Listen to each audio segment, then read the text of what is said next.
Diálogos 83, mais uma edição. Estamos aqui com o João Matias, além de várias outras funções, professor de Sociologia da UEPB, né? Excelente professor. Eu não quero nem dizer o que rola aí nos bastidores, aí nas mensagens. Tem umas mensagens aí, hein? Mensagens? Sim, elogiando você como escritor. Ele já ficou nervoso, rapaz. Os Santos do Chão Bravo. Esse é o livro. É o último livro, mas vamos continuar. Matias é escritor, professor de Sociologia, professor da UEPB. Esse já é o segundo ou é o terceiro livro? É o quarto livro. O primeiro foi... Aos Olhos de Outro, em 2007. Aos Olhos de Outro? É, um livro que foi publicado, a edição do autor, né? Pela editora Agenda, de Campina Grande. O segundo foi O Vermelho das Ostras Brancas, foi editado pela editora Bagaço, de Recife.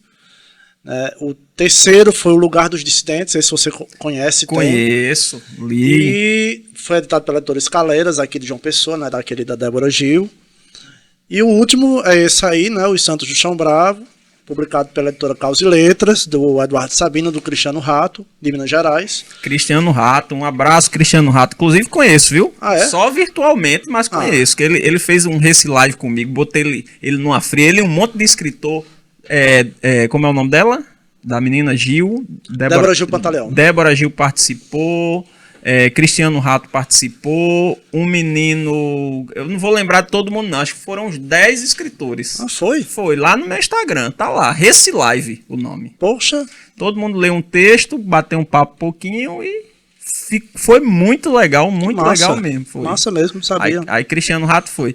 E Ivandro que deu a dica de todo mundo, eu fui chamando sob o aval de Ivandro. Bom demais. O pessoal então, aceitou confiável. aí porque foi o aval dele, né? Confiável. E aí tinha os amigos meus, tinha Márcia, também escritora, Roberta, escreve os textos de segunda.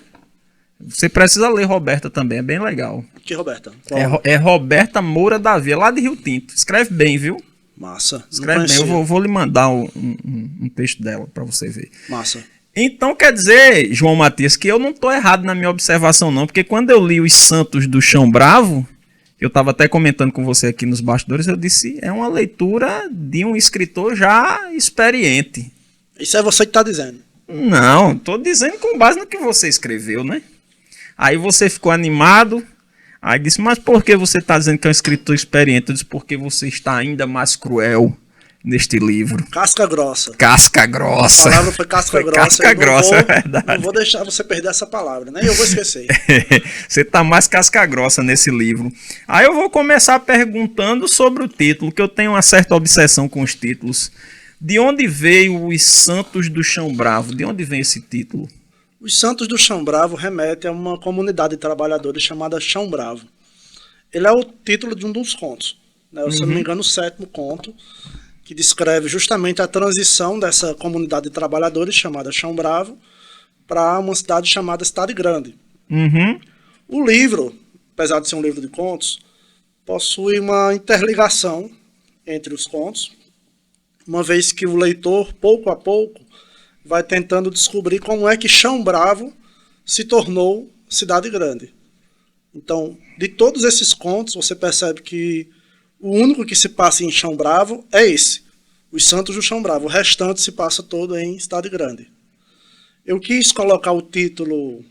Na verdade, o conto surgiu antes do livro, né? Assim, eu quis abrir, né, com esse título, né? Porque remete a essa transição do Chão Bravo, remete ao ponto principal da narrativa, que é Chão Bravo se tornando Cidade Grande. Pode-se dizer que é um livro que conta a história de uma localidade, né? Eu tenho um apreço muito grande por essa literatura mais espacial, né? Mas pode-se dizer até regionalizada. A literatura diz que o cenário ele é parte indissociável da narrativa, né? E o cenário ele já diz qual é o tipo de narrativa que vai acontecer ali. Claro que, como tudo em literatura, há divergências, né? Mas ele diz que o cenário ele indica, dá o mote de que história vai ser contada ali, porque não dá para contar uma história muito diferente do cenário em que ela está acontecendo, né? Talvez por isso você tenha esse apego, não sei. Chão Bravo é isso. Está certo Chão Bravo é um espaço árido, é um espaço conflituoso, é um espaço casca grossa. O conto Os Santos do Chão Bravo remete a um padre colocando uma arma na cabeça de outro. E, enfim, os leitores que vão ler ainda vão saber o que acontece, né? Não vou dar spoiler. Mas esse conflito, esse espaço de conflito, você percebe em cidade grande, uma cidade pervagada ali por pessoas brancas, elitizadas, em conflito com pessoas pretas ou pardas, né, que estão ali em situação de trabalho, às vezes trabalho degradante. O primeiro conto, Carcamanos, conta a história de como Cidade Grande surgiu, né, a partir de imigrantes italianos. De certa maneira, o livro me inspirou a partir de uma história que meu pai me contou da localidade de onde ele veio, lá no interior do Ceará, chamada Jamacaru. Jamacaru foi uma cidade que sofreu uma imigração italiana, dos italianos que iam lá para os engenhos de cana, né, fazer engenhos e tudo mais, trabalhar com isso. E, de certa maneira, a comunidade foi expulsa do lugar pelos imigrantes italianos. Tanto é que mudou o nome, parece que se chamou Nova Gênova, enfim, por um tempo, depois voltou a ser Jamacaru, que hoje é um distrito de uma cidade chamada Missão Velha. Então, essa história dessa localidade, de certa maneira, me inspirou a fazer um livro em que todos os contos se passam nessa transição de Chão Bravo para Cidade Grande. Os personagens, de certa maneira, se conhecem, e eu deixo isso bem explícito, né? Tem um conto chamado O Caso dos Canários, né, que você leu, né? Uhum. Em que o personagem conhece a senhora do conto Maria das Dores. Ele até cita fulana, né? Então, e é sinistro pra caramba esse conto, viu, velho? Então, não tem um que não seja, aliás, né? Pois é. Pois é. E os personagens se conhecem. É razão pela qual até a Maria Valéria Rezende, que é uma das que precisa vir aqui, inclusive. Tá intimada. Então, só ela dizer sim. Pois é. Vou reforçar isso aí, viu? Ela leu e disse, olha, por que você não chama isso de romance? Porque os personagens se conhecem. As histórias estão, de certa maneira, interligadas. Conta-se a história de uma localidade. Então, por que você não chama isso de romance logo? E eu disse, porque eu quero um livro de contos. Eu sou um contista puro sangue. Eu gosto do conto. Você disse isso da outra vez. Um contista puro sangue. Eu gosto de investir no gênero conto, como tantos autores e autoras o fizeram ao longo da história da literatura. Só no Brasil nós temos quem? Nós temos Murilo Rubião, nós temos um escritor do Ceará que eu sempre cito, que é Moreira Campos, um ótimo contista. E claro, tem que falar da Dalton Trevisan. Todo mundo vai falar da Dalton Trevisan, tem que falar da Dalton Trevisan. Curiosamente, eu li um conto dele esta semana. Foi? De Dalton Trevisan, foi Uma Vela para Dário. Já leu esse? Maravilhoso, já. Maravilhoso. Internacionalmente, tem a Flannery O'Connor, estadunidense maravilhosa. Tem a Catherine Mansfield. Tem a Silvina Ocampo, argentina, aqui do lado. Então, são escritores e escritoras que não fizeram outra coisa na vida a não ser escrever conto. No Canadá tem a Alice Munro, que chegou a ganhar o Nobel de Literatura escrevendo conto. Ela ganhou agora há pouco, inclusive. Foi, né? ganhou agora há pouco, escrevendo conto. Então, há quem considera um gênero menor em relação ao romance, né? Em relação à prosa mais... Eu acho que comercialmente é a grande sacada do século. Tu acha? Comercialmente, sim. Eu acho o romance mais comercial. Vou lhe dizer porque eu acho comercialmente o conto melhor. Falando comercialmente, Claro. tá? Que em termos literários são outros critérios, mas comercialmente ninguém tem tempo para ler. Então o conto, que é aquela narrativa completa e curta, é a grande sacada. Eu diria que já foi. Eu acho nos anos 70, 80 se lia mais contos. Porém, o gênero comercial por excelência sempre foi o romance. É mesmo, cara. Sempre foi, desde o começo, desde o princípio. Né? Ali no século XIX, quando as tipografias se popularizaram, né? A impressão, junto com os folhetins jornalescos, adivinha também os romances, né? Que o folhetim era muito comercial. Agora você sabe por que o folhetim era comercial, né? Porque os capítulos eram publicados por pedaços. Por pedaços. Isso te lembra alguma coisa? Conto. conto. Né? E só fazendo uma pequena observação técnica, mas sem importância nenhuma, o seu livro, se você fosse transformar em alguma coisa, tecnicamente não poderia ser um romance. Por quê? Porque o romance, existem vários personagens, mas que giram em torno de uma temática. Quando existem vários personagens no mesmo cenário, mas cada um com a sua temática, aí é chamado tecnicamente de novela. Não é a novela audiovisual que a gente conhece. Novela gênero textual, né? Que é quando tá ali no mesmo cenário, mas cada personagem tem a sua problemática particular. Aí é chamado de novela, porque o conto ele tem que ter, o romance ele tem que ter uma unidade temática. Quando não existe essa unidade temática, aí é chamado de novela. Já eu diria que o livro de conto também tem que ter uma unidade temática. O Santos do Chão Bravo tem. Tem, sim. Uma certa unidade, tem uma unidade temática, que é essa passagem do Chão Bravo para Cidade Grande. E eu gosto disso. Eu pertenço ao Clube do Conto da Paraíba. Eu pertenço, mas assim, meio que sem pertencer, porque eu não colaboro muito com contos. Não sei se você conhece o Clube do Conto da Paraíba. Roberto falou da outra vez, né? O Clube do Conto da Paraíba é um grupo que se reúne há mais de 10 anos para escrever contos, debater sobre contos, enfim. Elenca-se um tema, o pessoal vai, escreve sobre o tema e depois lê, né, na presença de todos, para que todos debatam. Sabe? E eu nunca colaborei, por quê? Porque eu não sei escrever conto se não for para um livro, se não for dentro de uma unidade temática. Entendi. Entende? Então é uma coisa minha. Sabe? O Dalton Trevisan também.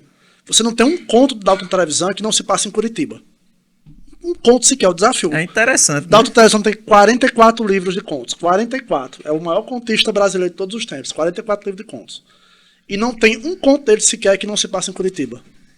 Não existe. Esse conto mesmo, Uma Vela para Dário, eu acho muito interessante que tem no seu livro também isso.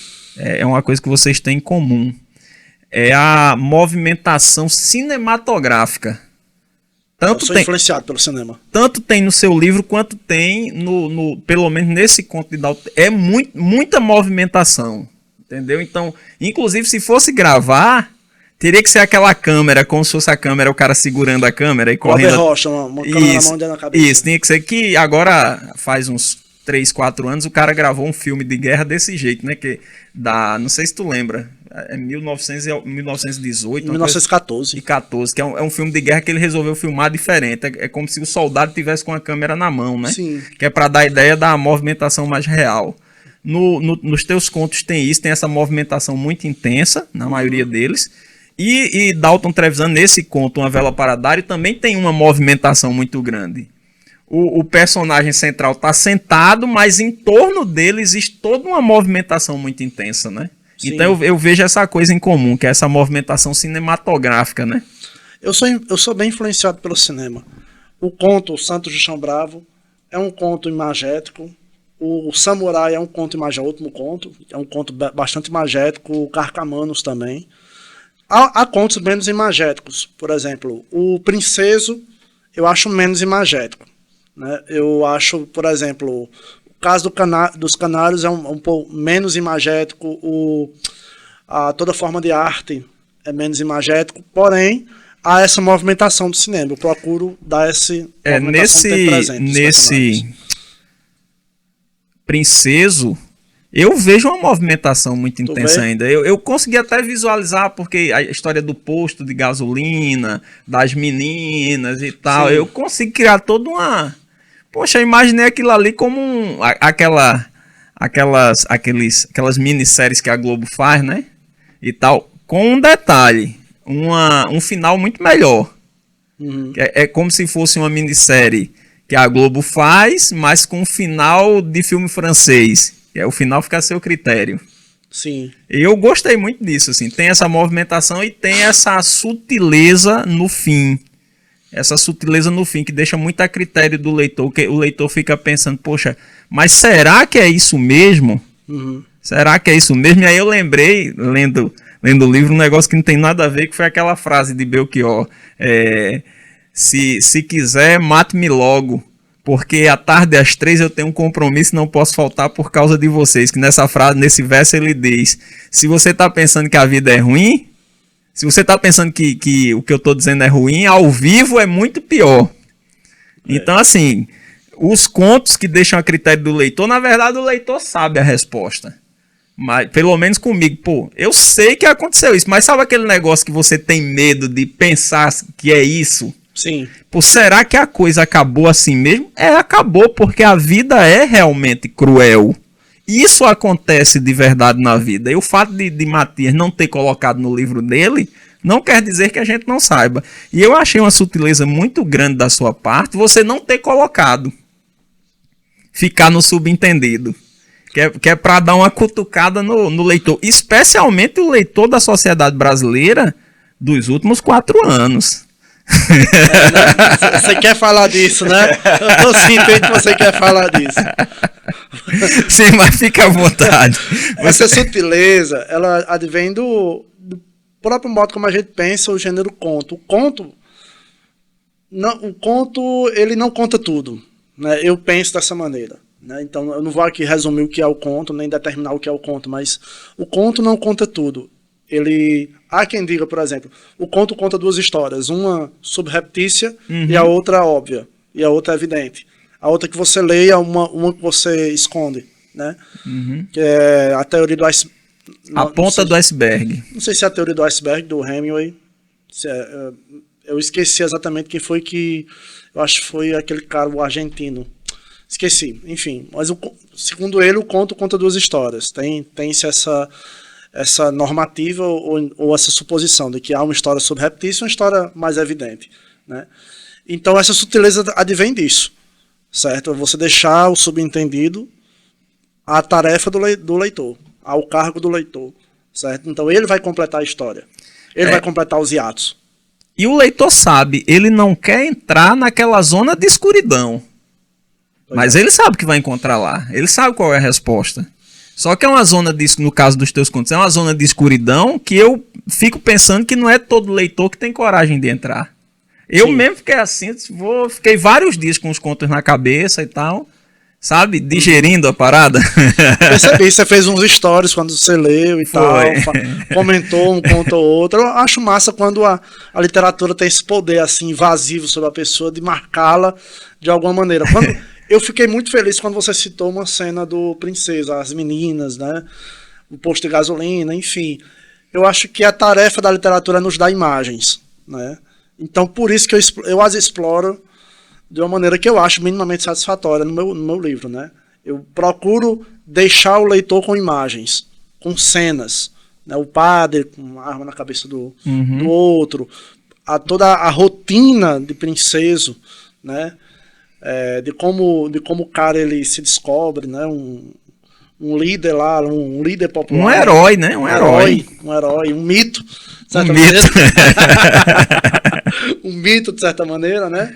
Que vai sendo ali. E esse conto foi me sugerido por Beto Menezes. Foi mesmo, cara. Foi. Eu tava com ele num bar aqui no Cabo Branco, ele tava com a versão impressa do livro, aí falou, rapaz, tá faltando um conto sobre flanelinha nesse livro. Pode crer, eu vou pensar. Faz um conto sobre o sindicato de flanelinha. Rapaz, você está me dando muitas boas ideias. Aí eu fui e fiz, né? Esse livro teve falando mais sobre o processo de edição do livro, ele teve 5 versões. Ele foi escrito em 2019, janeiro de 2019. E eu gosto de deixar o meu livro também a critério de leitores privilegiados. Então, nesse momento que eu fiz a primeira versão, eu mandei para os 3 primeiros leitores privilegiados, que eu chamo de pelotão de fuzilamento, né? A galera vai ler e vai meter o cacete. Os primeiros foram Wander Shirukai, Isabô Quintieri e Tiago Lefuc. Então, a partir dessa primeira leitura, veio uma segunda versão. Modifiquei e passei essa segunda versão para Beto, Roberto Menezes, Joedson, tem que falar o nome completo porque o pessoal não conhece, Joedson Adriano, e Eduardo Sabino, meu editor. Segundo o amigo dele lá do trabalho, disse que é o Peruca. O Peruca, né? O Peruca.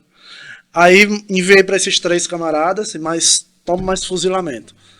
Aí adveio uma terceira versão, né? Depois eu mandei para para os resenhadores, né? O Braulio Tavares, o Pepe Tela, Maria Valéria Rezende. Daí adveio uma quarta versão. Aí o Eduardo Sabino, que é muito criterioso, mexeu no livro e falou, quero uma quinta versão, e veio a quinta versão. Esse livro teve 5 versões, 3 anos para ele ser publicado. Inclusive o prefácio aqui é de Braulio Tavares, né? O prefácio é do Braulio Tavares, a orelha é do Pepe Tela, que é um escritor angolano, Prêmio Camões de Literatura, que leu o livro, gostou, fez suas sugestões também. A Maria Valéria Rezende, que inclusive chegou a dizer que era um romance, mas a meu ver não é, e a seu ver também. Então, para mim também não. Perfeito. Inclusive, o livro remete um pouco a Vasto Mundo. Não sei se você chegou a ler Vasto Mundo, da Maria Valéria Rezende. Não, eu não li nenhum livro de Maria Valéria Rezende, cara. Rapaz, Vasto Mundo vale a pena, viu? Dentre outros, Vasto Mundo vale a pena. É um livro de contos que, no entender dela, seria um romance. Foi a editor que botou para contos. É engraçado isso. Entendeu? Aí, então, Vasto Mundo me inspirou, porque Vasto Mundo é um livro que se passa imerso numa comunidade chamada Farinhada, né, em que há ali os personagens farinhados e tal, um livro que tem um certo teor cômico, e, portanto, foi um livro que me serviu, de certa maneira, de inspiração para o Santos do Chão Bravo. Dentre outros, tem um chamado Faca, um livro de contos, do Ronaldo Corrêa de Brito, né, um escritor, na verdade, cearense, que mora há muito tempo em Recife, que é maravilhoso, é genial. Me inspiro também no Moreira Campos, que é um escritor cearense. Que você sempre cita, diz Moreira que leu na escola ainda. Na escola? Foi. Eu já te falei sobre Falou ele. Da vez que você veio aqui, você falou Foi. dele, disse que conheci na escola ainda. Foi. Ele tem um livro chamado O Puxador de Terços. Eu adoro esse título. Puxador de Terços. É legal, né? Que é genial. Né? Puxador de terço, que ele o terço, deixa eu ver se o terço no Ceará é o mesmo pra gente. Tem dois tipos de terço aqui. Tá. Um terço que é o terço que a gente conhece da Igreja Católica, e tem o terço que eram pequenas celebrações religiosas que aconteciam na casa do povo. Que eu acho que hoje ninguém lembra desse Tem esses dois sentidos. Tem esses dois sentidos. Porque o terço, tanto pode ser o terço em si, né, o objeto, como pode ser você convidar Isso. alguém para ir rezar o texto na sua casa. Exatamente isso, é isso que eu quis dizer. Até hoje minha mãe faz o texto, assim. E cara, é uma tradição que eu achei que tivesse desaparecido. Minha mãe faz. E já tinha um pessoal, lá em Rio Tinto, tinha um pessoal bem, eu lembro até de quem fazia o texto, que era seu Otacílio e seu Roberto. Homens, né? Porque geralmente é mulheres. Lá era seu Otacílio e seu Roberto. Eles já tinham toda uma estrutura, tinha microfone, tinha caixa de som. Aí hoje vai ter um texto na casa de fulano. Eu já rezei muito texto. Foi mesmo, cara? Já, muito. Eu já fui a muitos textos. Quando era criança, né? Quando era levado por minha mãe, pela avó e tal, eu vou lá e rezo. E Rio Tinto tem uma coisa, cara, muito interessante, cara. Eu vou dizer o nome do cara, ele é vivo ainda, mas eu vou dizer. Pode dizer, então Meu sobrinho vai ver esse bate-papo, a gente vai morrer de rir, que ele é o que conhece todas as histórias desse negócio. Lá em Rio Tinto tem um cara chamado, que ele tá vivo ainda, eu vou dizer, correndo o risco de ser processado. Tem um cara lá chamado Jupi, que era um ladrão, né, do bairro, assim. Que não é ladrão, né, que ladrão é a mão armada, ele era um furtador do bairro. Pulava quintal, pegava uma galinha, não sei o que. Alguma coisa acontece no meio da história que Jupi aceita Jesus. E aí passa um tempo indo para a igreja e depois ele se autodeclara. Qualquer semelhança com a realidade não é mera coincidência. Depois de um tempo ele se autodeclara pastor. Autodeclara, viu? E o pessoal começa a chamá-lo para celebrar pequenos cultos em suas residências. Adivinha que ele vai voltar. Não. O melhor da história você não sabe. Jupi é analfabeto. Você tá entendendo? Analfabeto. Mas ele pegava a Bíblia, abria lá, versículo tal, não sei o que tal. Aí dizia o que tinha lá. E esse cara ganhou uma certa notoriedade, que ele era chamado para os cultos. Aí meu sobrinho disse que uma vez estava assistindo a um culto, e a gente ia assistir porque era um espetáculo, né? A gente sabia que ele era analfabeto e tal. Só que o meu sobrinho prestou atenção no pequeno detalhe. Uma vez, Jupi estava lendo a Bíblia de cabeça para baixo. Mas volta a história do puxador de terços. É um livro do Moreira Campos, né? Essa história talvez fosse até melhor do que qualquer conto do livro. Dentre outros, os 12 avos. Mas o que é que diz lá no puxador de terços? Então, toda a obra do Moreira Campos se passa no interior do Ceará. no sertão cearense. Uhum. Aquela região ali de Mombaço, centro-oeste do Ceará. E eu costumo falar que ele é um gótico cearense. Interessante. O Rinaldo Fernandes, o escritor Rinaldo Fernandes, foi aluno do Moreira Campos lá na UFC. Rinaldo Fernandes, o daqui, da Paraíba. Rinaldo Fernandes, sim. Que tem um livro muito bom sobre contos cruéis na literatura. Exato. Não é? É esse mesmo. Que lançou agora recentemente um romance, Eu Não Quis Te Ferir. E o Rinaldo Fernandes foi aluno do Moreira Campos lá na Universidade Federal do Ceará, quando ele se formou em letras. E o Moreira Campos era um velhinho assim, cabelos bem brancos e tal, calmo.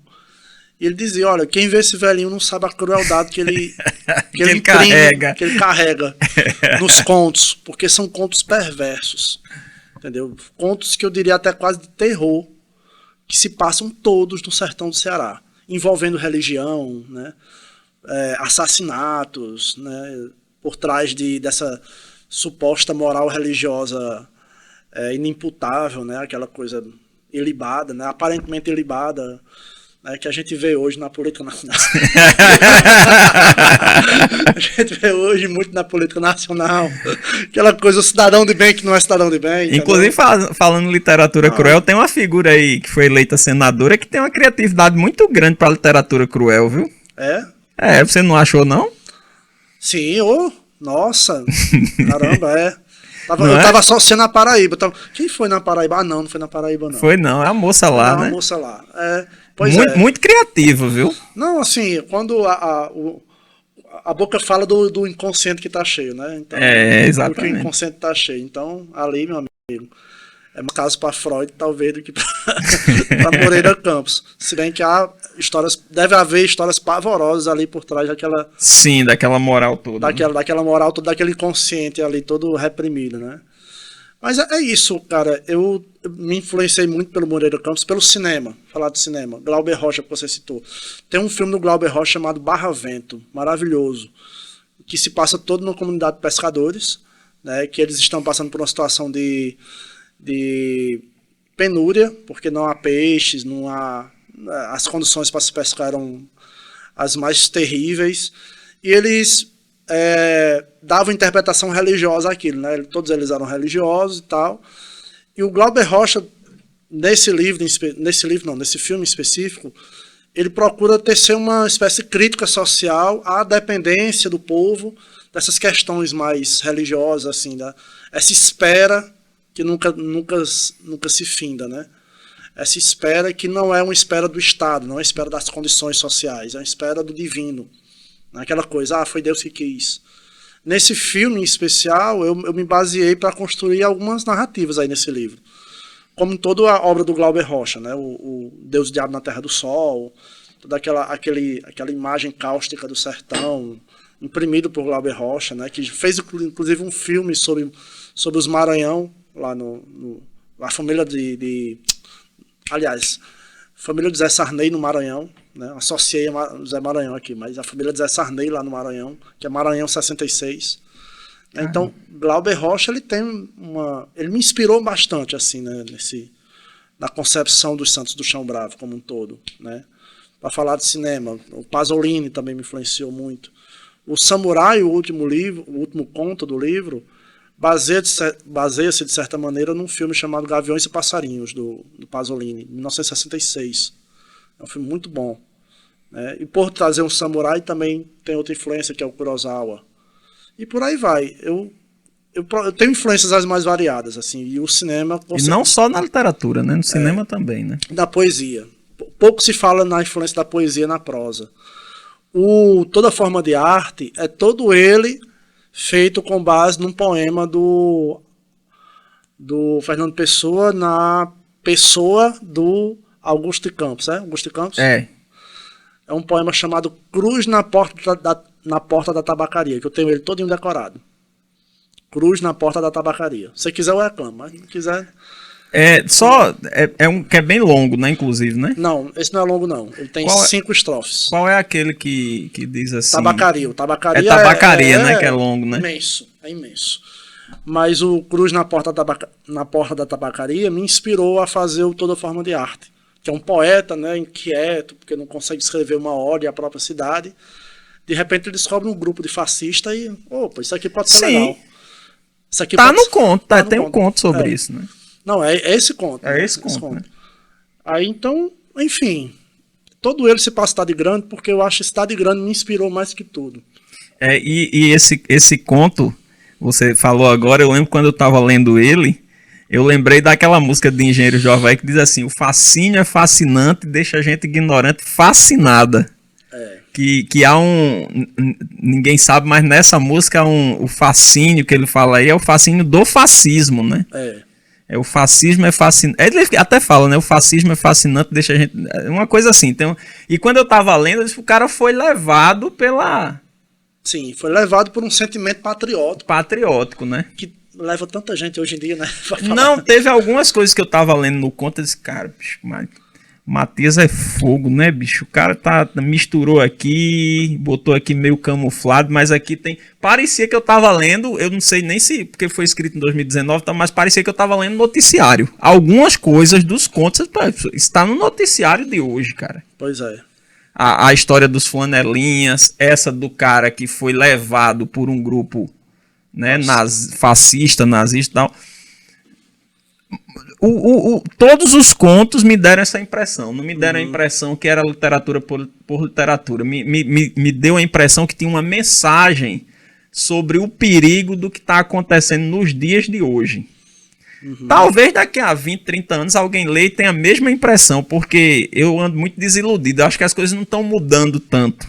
Não estão evoluindo tanto. Parece que as notícias de hoje são as mesmas da Idade Média, sabe? E aí tem essa impressão. Você falou do conto, eu lembrei. Na hora que eu estava lendo, eu lembrei disso. Mas pode continuar. Então, eu procurei não dar um tom panfletário, assim. Há histórias que remetem a isso, porque a gente está vivendo isso, de certa maneira.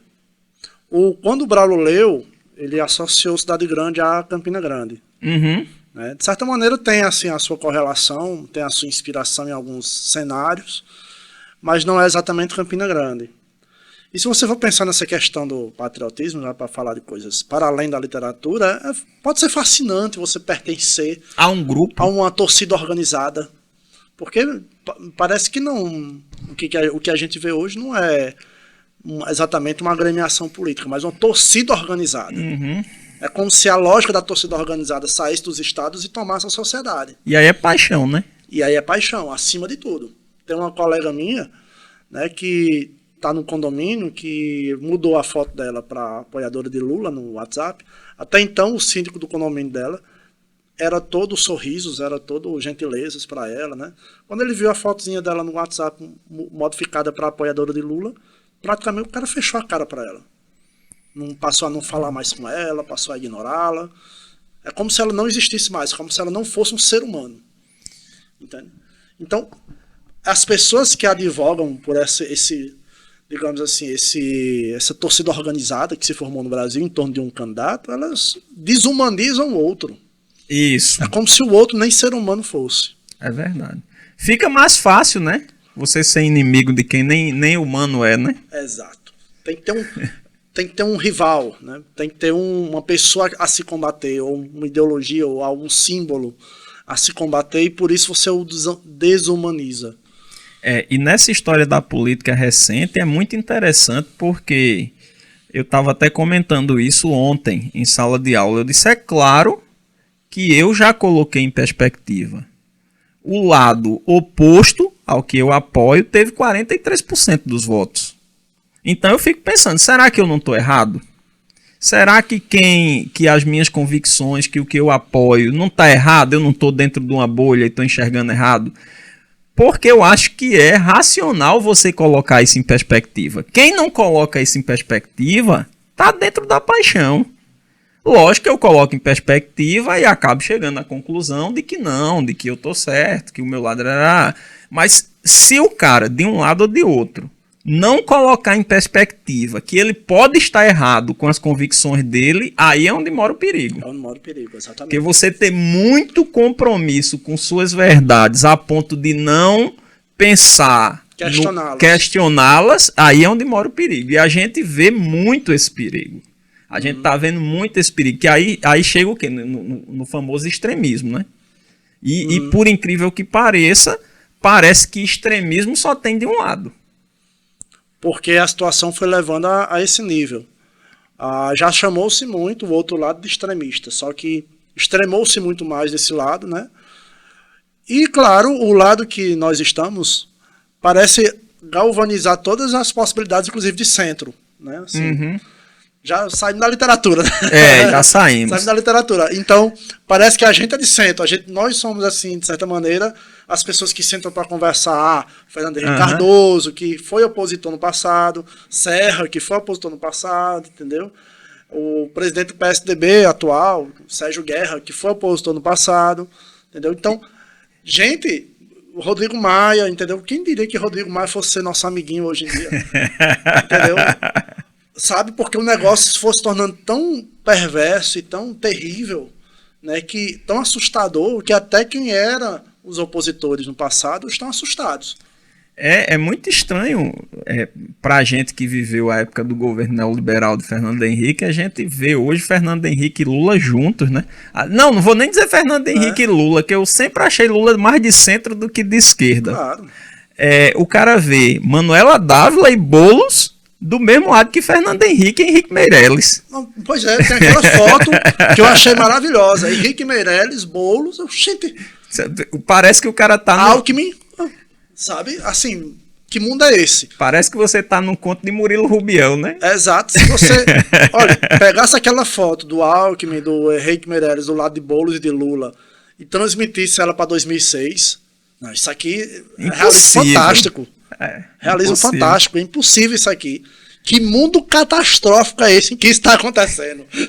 Entendeu? Que mundo catastrófico é esse? Caiu kryptonita vermelha aí. Rapaz, a gente não imaginava esse apocalipse, não. Porque é um apocalipse. E quem está dizendo isso é o mundo, né? Não é a gente, é o mundo. Mas se você observar, desde 2016, o mundo todo noticiava uma coisa e o Brasil, porque vamos pensar um pouco que a mídia, o judiciário, todo mundo tem um pouquinho de culpa, né? Porque em 2016 todo o mundo noticiava uma coisa e só o Brasil noticiava outra. E a gente tá falando da grande mídia, viu? Claro. E assim... Já vem de 2016, cara. Já vem de 2016, esse apocalipse aqui no Brasil. Mas tá havendo uma onda no mundo inteiro. Não, mas a imprensa mundial de 2016 já noticiava. E já noticiava que isso podia acontecer. Pois é. Né? Mas a gente deixou acontecer, né? E o papel da literatura nisso tudo?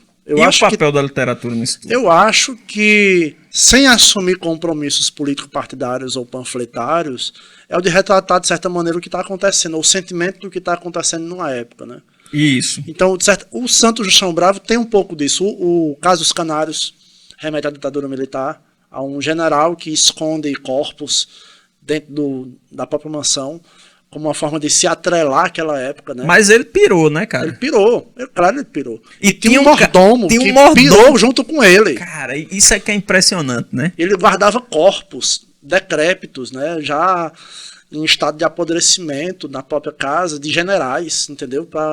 Imaginando que era uma eterna festa que não acabava.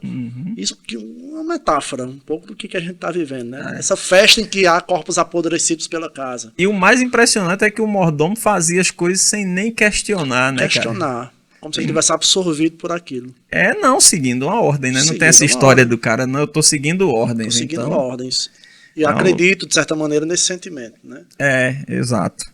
Pois é, eu gostei muito do livro. Tu lembra o nome? Eu não vou lembrar o nome, mas tem o nome do conto lá da mulher que eu até tava falando. Maria das Dores. Maria das Dores, né?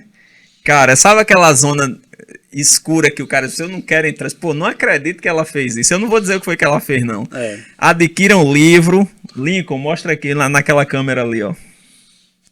Os Santos do Chão Bravo. Como é que faz, Matias? Faz pelo site da editora Caos e Letras. Ou pelo meu perfil mesmo no Instagram, J Matias Books.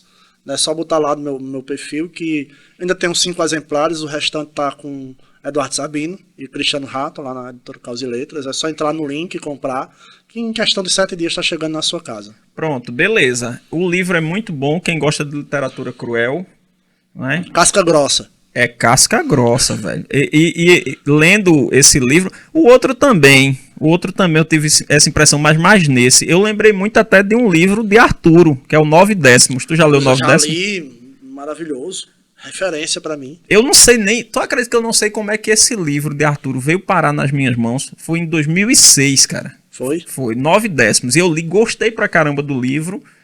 E eu não sei, foi tipo um livro emprestado que alguém disse, ó, lê aí que é bom. Eu tava pensando nisso. Quando a pessoa não sabe como o livro chegou às suas mãos, é porque ele pegou emprestado de alguém. Mas eu devolvi. E eu levo esse negócio de devolver os livros muito a sério. Você sabe que o Reinaldo Azevedo, ele cobra as pessoas que ele emprestou ao vivo. Ao vivo eu vi isso. Tem um livro dele que não apareceu de jeito nenhum. Aí cobra ao vivo. Pessoa que pegou meu livro, por favor, devolva. Aí o genro dele comprou e o presenteou. Só que eu disse, cara, caralho, eu acho, e era o mesmo livro, a mesma capa, eu acho que esse genro disse que presenteou ele, mas ele que tava com o livro emprestado do cara. A vergonha que passou ao vivo. Mas ele disse que era uma edição diferente. Disse, era um livro de poesia raro. Aí o cara encontrou e comprou pra ele e tal. Ele só é uma edição diferente, mas tá valendo, que o que vale é o que tá dentro. Blá, blá, blá, blá, blá. Inclusive eu adoro livros raros, viu? Eu sou bibliófilo. O Braulio Tavares, se ele estiver me ouvindo aqui, eu agradeço, porque ele me deu vários livros raros da biblioteca dele aqui de João Pessoa. Foi mesmo? Foi, porque ele estava de mudança para o Rio de Janeiro, aí não ia carregar uma série de livros assim encaixotados para o Rio de Janeiro, em condições inclusive de esfarelar. É, verdade. Aí ele me deu alguns. Eu tenho um livro de Ascenso Ferreira, autografado pelo próprio Ascenso Ferreira. Gilberto Freire. Caramba. Autografado pelo próprio. E eu tenho um livro que tem um valor sentimental muito grande para Ivandro. Tá lá em casa, viu, Ivandro? Eita. Os Amores de um Médico, que é de Joaquim Manuel de Macedo. Eita. E ele me emprestou em 2006. Tá vendo, e tu não devolveu. E eu não devolvi. Agora eu não devolvi porque eu perdi o contato com ele, cara. Aqui é o contrário. Você não tá cobrando, não. Você se denuncia ao vivo. Eu me denuncio. Não, mas eu já disse para ele desde a outra vez, que eu disse, ó, seu livro tá guardado aqui. Só que quando ele me deu já era um livro velhinho, né? Uhum. Aí eu perdi a capa, mas o livro tá inteiro. Sem a capa, mas tá inteiro. Tá inteiro. Porque as mudanças, né? Acontece isso nas mudanças. Acontece. E outro dia eu marquei uma farra com os amigos meus pra gente... Foi uma confraternização pra devolver livro antigo. Livro emprestado há muito tempo. Rapaz. E eu tinha o Cândido ou Otimismo, de Voltaire. Maravilhoso. Que tinha pego em 2004. Devolvi esse ano ao cara. Vê só, bicho. Mas tava guardado. Tava guardado. E eu levo a sério esse negócio de devolver, viu? 2004 é o quê? 26 anos aí. 26 anos, cara. Meu irmão. O cara tinha dado por perdido. Não, o cara nem sabia mais. Nem sabia Só mais. Que rolou um papo no grupo, fulano, devolva meu livro. Esse negócio de cobrar. Alguém cobrou, disse... Aí a galera disse, aproveite quem tem livro emprestado dos outros. Se denuncie. Eu vou começar a cobrar ao vivo. Eu disse, eu tenho um livro de fulano de tal. Aí a gente marcou uma cachaçada e amigos que eu não via há 15 anos. Aí a gente se encontrou para devolver os livros. Diga aí. Diga aí. Tempão, cara. Mas esse livro de Arturo 9 Décimos, ele caiu em minhas mãos, mas eu devolvi. Eu li, devolvi e gostei pra caramba. E é literatura cruel também. Isso. Para falar de literatura cruel, tem o Rinaldo Fernandes. Rinaldo Fernandes, excelente. Poxa, tem o Perfume de Roberta. Que mais? Vários livros. O Rinaldo é minha influência também. Né? Além do Perfume de Roberta, esqueci dos demais. Agora assim. Rinaldo é cearense, é? O Rinaldo é maranhense. É maranhense. Eu jurava que ele era paraibano, aqui do sertão, de algum lugar assim. Ele é maranhense. Eu tive uma professora que falava muitíssimo, inclusive conheci a literatura de Rinaldo por causa dela. Mais a literatura técnica, né? Não a literatura de ficção. Professora Socorro Rosas, lá de Guarabira, se aposentou. Agora se aposentou em 2004. Sim. Mas está viva ainda. Então, um abraço, professora Socorro Rosas. Ela era muito amiga de Rinaldo. E uma vez eu perguntei de onde ele era, ela disse que ele era do sertão. Acho que ela conheceu ele pelo sertão e achou que ele era de lá. Mas ele é maranhense. Cara, eu não sabia, não fazia a menor ideia, na verdade. Exatamente. Maranhense. E o livro que eu conheço dele é justamente esse Contos Cruéis da Literatura, que é uma reunião de alguns contos, né? Não sei se tu conhece isso. Conheço, uma coletânea. Ele também é um ótimo antologista. É excelente esse livro. Depois vou até comprar, que eu também li emprestado. Mas voltando aqui para os Santos do Chão Bravo. A gente pega aí no fio da conversa, pega? A gente tava falando de Maria das Dores, né? Maria das Dores. Sim, aí Maria das Dores é esse lugar do obscuro que o cara não quer entrar, né? Mas o cara sabe o que aconteceu.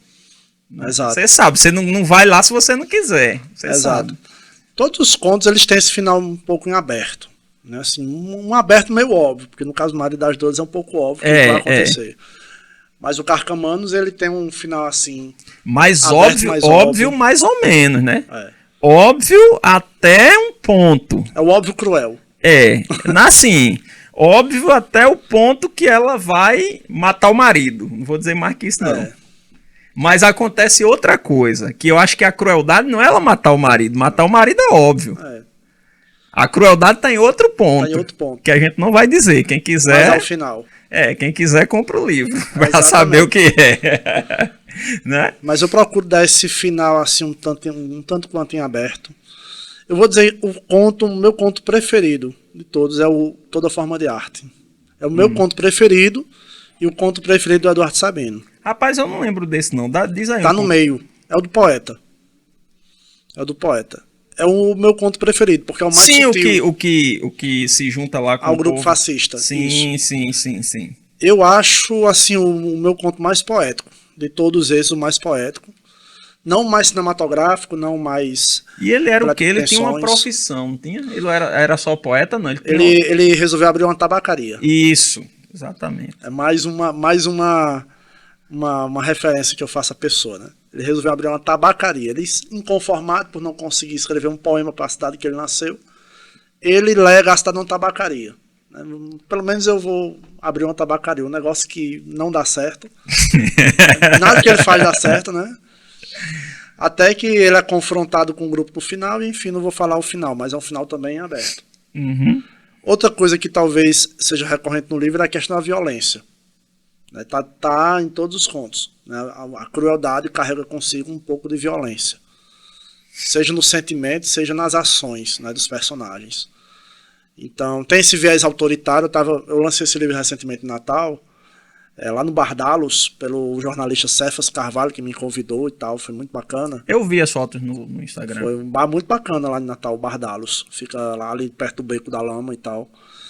E um amigo meu que leu o livro falou, tem um viés meio autoritário aí, né? Um ranço autoritário por parte dos personagens. E eu disse, mas isso é o Brasil. O ranço autoritário tá no brasileiro. Se não tivesse, a gente não tinha eleito o cara que elegeu. Há diversos pesquisadores, sociólogos, Marilena Chauí, inclusive filósofos, que dizem que há uma predisposição autoritária implícita no brasileiro, de fazer valer a sua vontade sobre a do outro, de fazer valer o seu desejo sobre o do outro. É um viés até mesmo tanto quanto sádico, né, de não se preocupar com a dor do outro, né, não se preocupar com o que o outro está passando e fazer valer o seu desejo, fazer valer a sua vontade. Que é uma indisposição à democracia, como se houvesse uma espécie de indisposição democrática do brasileiro em sua própria formação social e política, enquanto povo, enquanto sociedade, né? Cultural, né? Cultural. Dá para perceber também que no livro tem um sociólogo, viu? Tem um sociólogo aqui no livro, e é sociólogo mesmo, que é um cara que olha as coisas meio de fora, sem se envolver muito, e dizendo, olha, meu amigo, a vida é assim, viu? Se você não aguentar, peça pra sair. Né? Se quiser cair, se deite.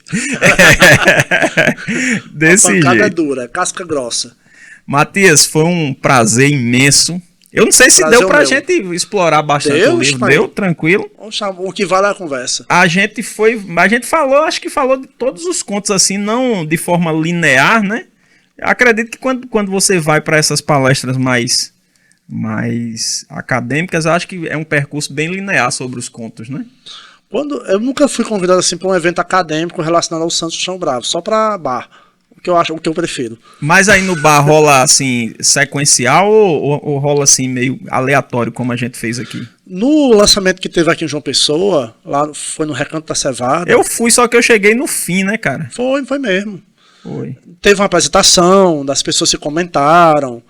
Eu comentei o processo de fazer o livro, de escrever o livro. Não comentei os detalhes do conteúdo. Detalhes do conteúdo mesmo eu só comento aqui, né? Nas entrevistas, com os amigos e tal. Mas lá eu falo do processo de concepção do livro em si, como um todo, né? O tempo que eu demorei escrevendo, quais as edições que teve, quais as versões, o que eu modifiquei, qual a filosofia por trás do Santos do Chão Bravo. Eu acho legal essa história de você falar do processo de produção, porque às vezes quem não escreve pensa que você escreveu de primeira e foi. Tem um processo de reescrita. Isso acontece, não sei se você percebe lá na universidade, que às vezes quando você corrige um artigo do menino, que volta, o menino fica danado de raiva. Não vou corrigir. Mas esse é o processo normal, né? Esse processo de correção, recorreção, edição, reedição. Eu acho legal quando você fala isso, que o livro teve cinco versões, né? Pra ver que não é um processo assim também. Escreveu e tá pronto. Não é de bolo, não. Caso de Bruno Ribeiro, que escreveu Porco de Raça, que ganhou o Prêmio Machado. É um livro que tá no gosto popular, assim. As pessoas estão lendo, comentando, adorando. Não por menos, porque é um livro maravilhoso. Mas Bruno escreveu esse livro em 2014. Poxa, 8 anos, bicho. Foi se transformando no livro, né? Foi. Nem Porco de Raça era. Eu vou até dizer aqui o título, porque eu conheço a história. Era Porco Súcio. O título. Porco Súcio. E ele modificou para Porco de Raça. Que eu achei mais apropriado. Né? E foi um livro que ganhou prêmios, enfim, teve grandes vendas. Mas foi 8 anos escrevendo. Ou seja, você falou o que é correto, né? A gente tem que ficar... E assim, eu não sei se você... considero, mas eu considero que a cada edição fica melhor, cara. É, né? Os meus artigos mesmo, claro. quando a professora corrige que eu refaço, eu também não gosto de refazer, não. Eu também não gosto. Ninguém gosta. Mas quando eu refaço que releio, diz, puxa vida, a professora estava certa. A gente faz porque é preciso. E eu entro naquela fase de negação. Quando ela manda corrigir, eu não vou corrigir, não sei o que. Depois eu sento e faço. Aí vejo que realmente fica melhor, né? Porque é alguém de fora olhando, né? Exato. É alguém de fora. Outra coisa assim, aí qual é aquele conto que o cara vai procurar, ele caça um determinado bandido o tempo todo? Não tem esse conto aqui também? Não sei se é Samurai. Acho que é Samurai. Não é Samurai, né? Que ele vai caçar o cara, depois ele tem um fim trágico também. Exatamente. Eu gostei desse também, cara. Gostei de todos, né? Você é suspeito. Ei, Matias, foi um imenso prazer, viu? Volto mais vezes que você é parceiro, você é sócio, viu? Me chame. Você é sócio, você não precisa lhe chamar não, pai. Você diz, ó, eu quero ir lá tal dia que a gente organiza aqui e vem, à viu? Disposição. Beleza, e desculpa aí os atropelos no meio das conversas. Deixa coisa. É uma correria danada. É assim mesmo. E é um prazer recebê-lo aqui sempre. E convoque aí o povo a assistir aqui esse bate-papo. Quem não assistiu, tá perdendo. Quem não assistiu, tá perdendo. Tá perdendo, que foi massa, viu? Foi, oxe, inclusive, hoje aqui a gente gravou 3 podcasts e um melhor que o outro. E você fechou com chave de ouro. Rapaz, agradeço. Agradeço. Galera, Diálogos 83, mais uma edição, sempre um papo divertido e instrutivo. Hoje recebemos aqui João Matias, escritor de Os Santos do Chão Bravo. Entra em contato com ele, eu vou botar a descrição aqui no vídeo de como encontrá-lo, de como conseguir o livro. E quem gosta de literatura, vale a pena ler. São quantos contos? 9. 9 contos maravilhosos. Forte abraço e até as próximas. Show! Pegou meu show, não foi?